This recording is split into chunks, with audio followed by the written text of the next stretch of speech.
Hello, my friends. So today you have gotten the Page of Cups.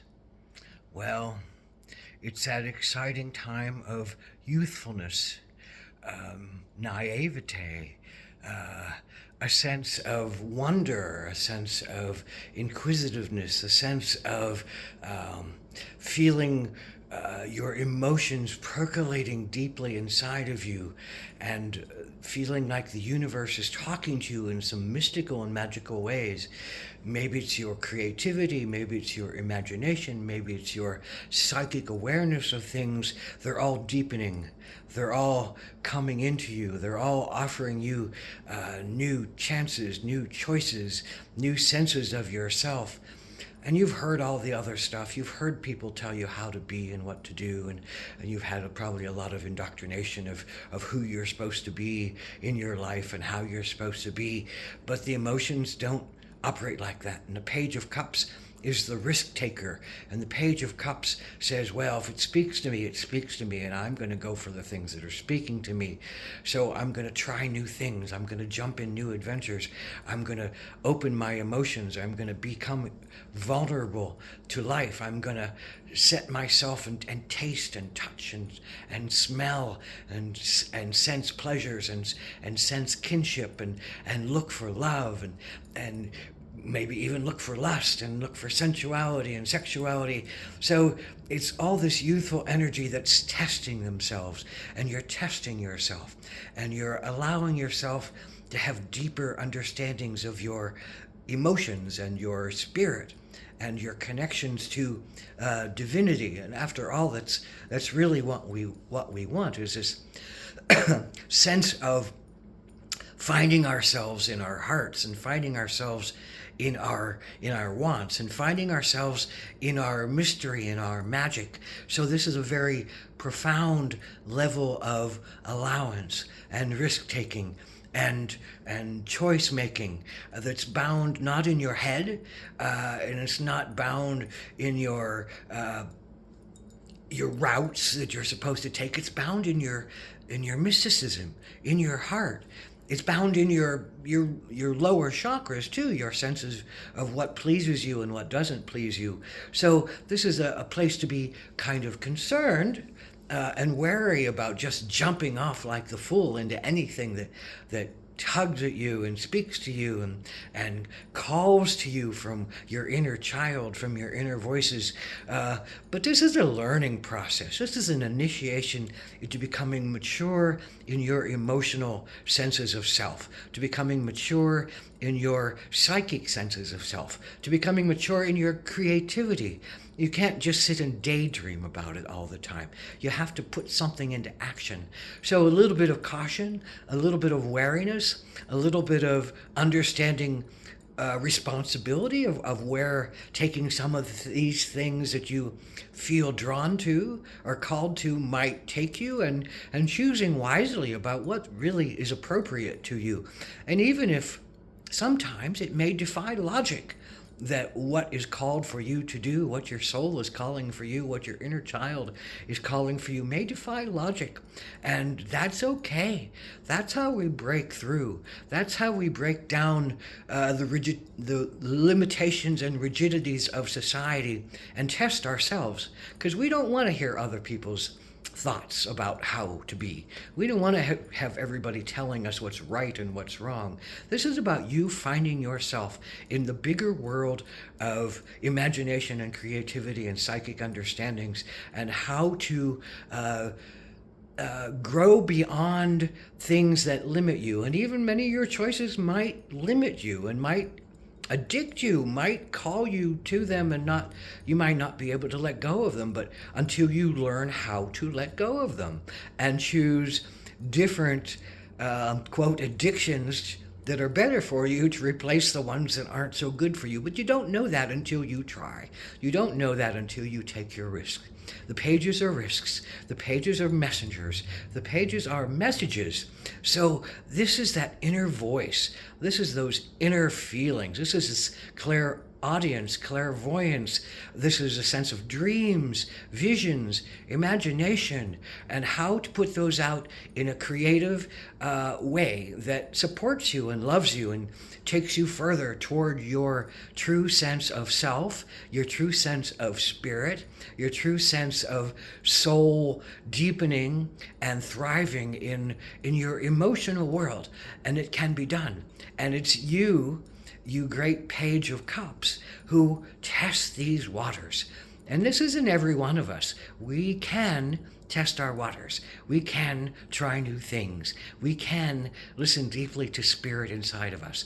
We can listen to the inner child that really knows a lot of what it wants to do, but's been knocked down and told no and said, well, that's wrong, or that's stupid, or that's out of the question, and that's not mature and adult. But we can't listen to other people all the time. We have to find these things out for ourselves. We have to break some, quote, rules, and maybe break some sense of the limitations that family, friends, civilization has placed on us, and find the truth about things. And you don't find the truth unless you take the risks. And the Page of Cups is the risk taker on the emotional level. And so it's a cautionary tale, but it's a lovely and wonderful place to be, full of inquisitiveness, full of wanting to make art expressed, spirit expressed in artistic form, in whatever you do out in the world, full of the sense of hearing those inner voices, those magic voices, those voices of spirit that call to us and say, oh, I am magic. Oh, I am powerful. Oh, I do have an understanding of the depth of people on their emotional level, because I see it in myself. I taste it in myself. I find it in myself. And I allow myself to take these risks, this great allowance of freedom, to open the cage and let yourself free into the world, to fly, to fly. This is your flight. This is your wings. This is your spirit.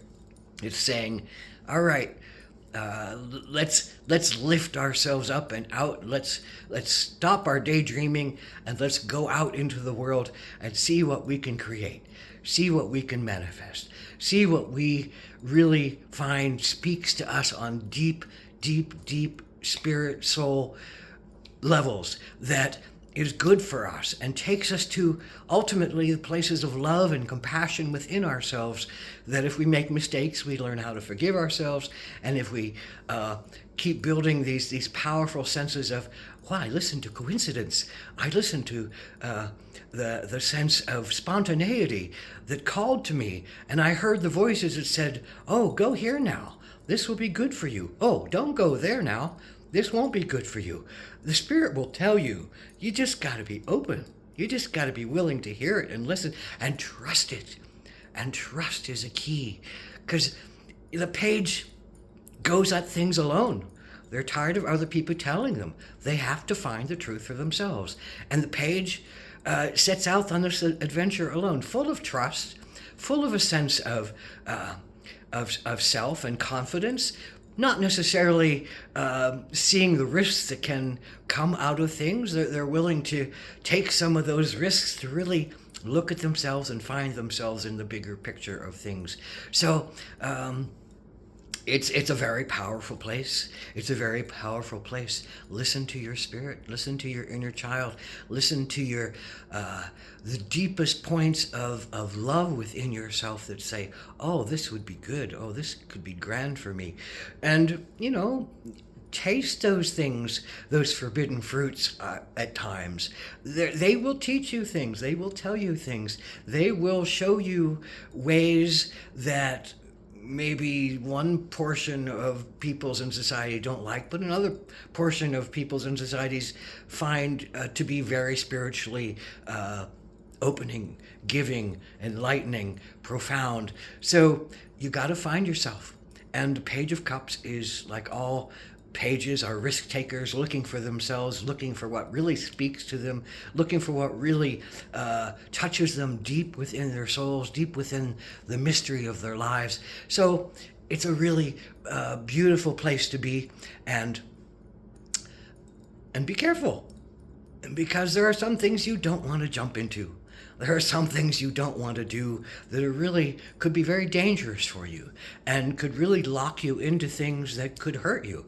So you have to have some awareness, and you have to have some kind of sense of looking at possibilities and looking at potentials and looking at responsibilities that come out of these things. But don't just hide. Don't just drop them. Don't just flounder in your daydreams and not have anything manifest that really speaks to you. Don't fall into the mundane rut of your life, because that's not going to speak to you.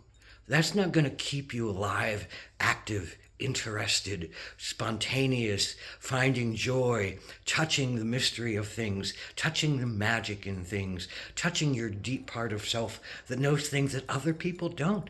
Maybe your psychic intuitions are really opening wide for you, and you're having visions and dreams and being given messages and understandings that may scare you.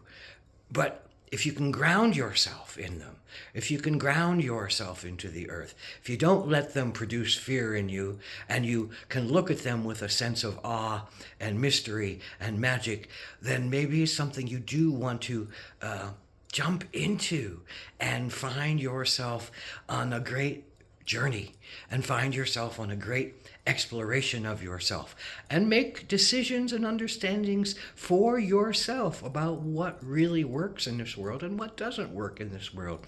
This is all about you really opening your heart to yourself and opening your heart to the spirit of things and opening your heart even to the lower qualities of attachments, attractions. Maybe you fall into love. Maybe you fall deeply into love. It's a good card about love. It says, something can deepen. Something can really go farther. You're full of that magic and that spring and that step and that touch of the divine, and you see the magic in somebody else and you feel the magic in your own heart. So it's a good sign for love. It's a good sign for health. It's a very open sign of healing things that may have been limiting and in concept and limiting from other people, and that you can break free of feeling like you've been locked in because of other people's beliefs about things. And so it's a testing place, an initiation into who you are and what really matters and what really is truth to you. So allow yourself to have a sense of jumping into the divinity, the spontaneity, the intuitive places that really call to you, the creativity that wants to flow out of your hands and your heart and your mouth and your being to create beauty and magic and love in the world, and to speak on deep levels that talk about pain and heal pain and open one to the wonder of life. And this, you are, as the Page of Cups, as the kind of sense of naive and youngness and spontaneity and adventure seeking, you're at that place of really more than a lot of other cards, jumping into things that will talk to you for the rest of your life and teach you deeply about your connection to yourself and your higher powers. So listen to your higher powers. Listen to that inner child, that inner voice, that inner wisdom seeker that is already wise and is already in tune and just needs really to be heard and honored and followed. But again, have a little caution. and just love yourself for what you go through and honor yourself. And if you need to forgive yourself, you forgive yourself. And if you need to run away from things that you have thought were good things that didn't turn out to be so good, allow yourself to do that. Don't get stuck. Don't get stuck. The secret of this is go with the flow. The emotions are all about go with the flow. Don't bind them up. Don't lock them down. Don't hold them hostage, but go with the flow. The emotions will rise and fall and go up and down, and intuitions will come and go, and light will come and go, and creativity will pour in and pour out. And if you don't get stuck in any one of those things, if you don't get stuck in the negativity of things, and if you can keep seeing with light and love and honor your progress, your process, your sense of yourself, your sense of your divinity, your sense of your sacred fool, then you have come a long way. You have come a lot further than many people. If you can allow your sacred fool to be a big part of your life and a big part of your ever-changing mystery of yourself, and it will teach you and it will flow with you if you flow with it, and it will be of amazing benefit in the long run of finding your heart, finding your joy, finding your beauty, finding your compassion, and sharing yourself in the bigger picture of things in a way that feels remarkably fresh, remarkably inspired, and remarkably connected to the universal spirit. So blessed be Page of Cups, Ahoma Takwiyasat.